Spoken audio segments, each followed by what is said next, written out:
पाकिस्तान को 88 रन हराइला भारत। तेज सूचना अनुसार महिला दिनिकिया विश्वकप 2025 भारतीय महिला क्रिकेट दल पाकिस्तान को 88 रन परास्त कर एक विशाल विजय हासिल करिछि। कोलंबोर आर प्रेमादा स्टेडियम रे अनुष्ठित एही मैच रे भारत प्रथमे बैटिंग कर 248 रन लक्ष्य निर्धारण करथिला।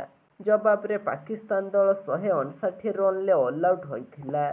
भारतीय क्लांति गौड़ 3टी गुरुत्वपूर्ण विकेट हासिल करी पाकिस्तानी बैटिंग ध्वंस करथिला। बैटिंग रे हरलिन देओल को 46 रन और रिचा घोषा को 20 बॉल रे 35 रन द्रुत इनिंग्स भारत को एक सम्मानजनक स्कोर रे पहुंचाइथिला।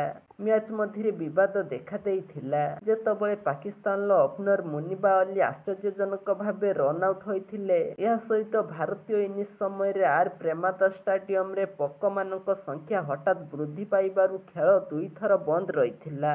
मैच पूर्व टॉस समय भारतीय अधिनायक हरमनप्रीत कौर और पाकिस्तानी अधिनायक फातिमा सना करमर्दन करि नथिले। मैच शेष हेबा परे मध्य उभय दलर खेलाड़ी माने करमर्दन करि नथिले, जहा उभय दल मध्य चली आसुथुबा परंपरा को जारी रखिथिले।